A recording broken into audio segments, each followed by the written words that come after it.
Donc déjà, elle a parlé de 30 départements yu mu gagné et elle a fait une précision bi nga xam ni ci loolu rek mënoon ngeen ko ci arrêté dafa ni je rappelle que 30 départements la ñu gagné alors que c'est 46 départements. Elle l'a précisé à 2 reprises au moins boo leen ko dégloo au moins. Et quand elle parle des 30 départements yu mu gagné dugal na ci 3 départements wu diaspora. Et donc si dans ce que tu proclames tu mets les départements de la diaspora dans le dénominateur, ça ne peut plus être 46.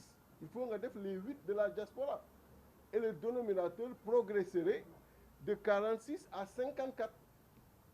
Donc la première incohérence mathématique, c'est-à-dire que tu ne peux pas dire j'ai gagné 30 et ci 30 yooyu nga dugal ci 3 diaspora ni ça c'est 46 limitant seulement département au Sénégal yi alors que dugal ci 8 diaspora yi. Donc le dénominateur de jóge 46 jëm 54. Donc elle aurait pu dire j'ai gagné 30 sur 54 mais elle dit 30 sur 46.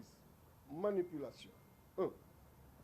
Dans les 30 yi mu wax yéen ñëpp suivre ngeen que cité na ci Tivaouane gis ngeen PV yi cité na ci Goudomp gis ngeen par la suite PV yi cité na ci aussi Afrique du Nord gis ngeen par la suite PV yi cité na ci Sédhiou gis ngeen par la suite PV yi.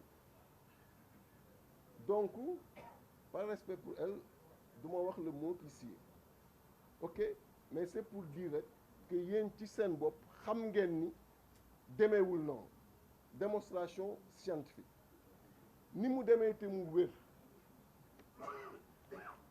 mooy Dakar Yewwi Askan Wi wàllu gagné nañ ko ak doole te Dakar 7 députés la Barthélémy Diaz mi ngi ni toog def na liggéey bi ak équipe bu wàllu gagné nañ ko c'est ça la vérité.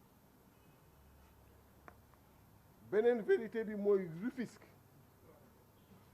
intercoalition bi gagné na ko ça fait 2 députés comptez avec moi. Beneen bi mooy Kër Massar intercoalition gagné na ko ça fait 2 députés. Beneen bi mooy Rufisque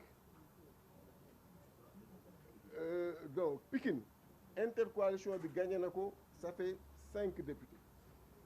Beneen bi mooy Guédiawaye intercoalition bi gagné na ko foofu 2 députés la. Beneen bi mooy Thiès intercoalition bi gagné na ko 4 députés la. Beneen bi mooy Tivaouane intercoalition bi gagné na ko 2 députés la. Beneen bi mooy Bignona intercoalition bi gagné na ko 2 députés la. Ziguinchor intercoalition bi gagné na ko 2 députés la. Oussouye intercoalition bi gagné na ko 1 député la. Kébémer intercoalition bi gagné na ko 2 députés la. Bambey intercoalition bi gagné na ko 2 députés la. Mbacké intercoalition bi gagné na ko 5 députés la. Saint-Louis intercoalition bi gagné na ko 2 députés la. Sédhiou intercoalition bi gagné na ko 2 députés la. Goudomp intercoalition bi gagné na ko la même chose. Saraya intercoalition bi gagné na ko 1 député la. Europe du Sud intercoalition bi gagné na ko 3 députés la. ENOC Europe du Nord, de l'Ouest et du Centre intercoalition bi gagné na ko 3 députés la. Amérique et Océanie intercoalition bi gagné na ko 1 député la. Asie et Moyen-Orient intercoalition bi gagné na ko 1 député la. Afrique du Nord intercoalition bi gagné na ko 1 député la. Afrique australe intercoalition bi gagné na ko 1 député la. boo leen totaliser ci 112 députés yi nga xam ni moo nekk seulement ci département yi 55 yi au moment où je vous parle mi ngi ci intercoalition wàllu ak Yewwi mu des yi nga xam ni décompte yaa ngi continuer et PV yi génn au moment où je vous parle 55 députés sur les 112 mi ngi ci intercoalition bi mën nañu ci weddi daal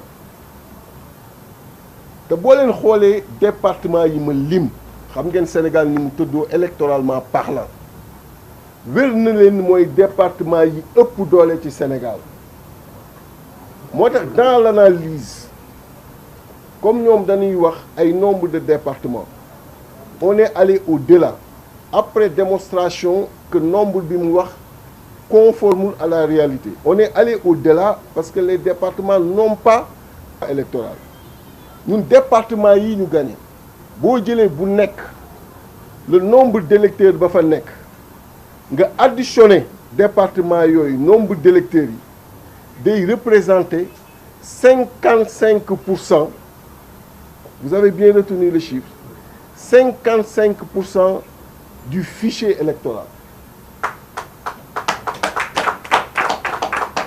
C'est-à-dire que ñun département yi ñu gagné boo jëlee seen nombre d'électeurs additionné leen day représenter 55%.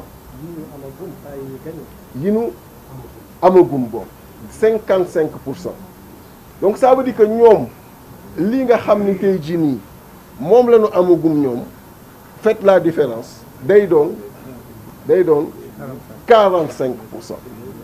Voilà les chiffres xam nga en mathématiques les chiffres sont beaux quand vous les présentez tout le monde comprend et amul manipulation moo tax koy gis muy wax te waxul chiffre rek xamal ne mi ngi manipuler nombre de départements laa gagné 30 jóge fa dem waaye kii lii ñu def nii defuñu ko parce que mënuñu ko def et jàpp leen bu baax li ma leen di wax nii pourquoi parce que après les 112 députés yi nga xam ni moo nekk ci département yi dañu dem avec l'intercoalition la formule bi ñu teg en place discuter ak ñoom loolu très sérieusement ba wàqi leen fa wàq yu metti dafa am 53 députés yi nga xam ni mooy la liste proportionnelle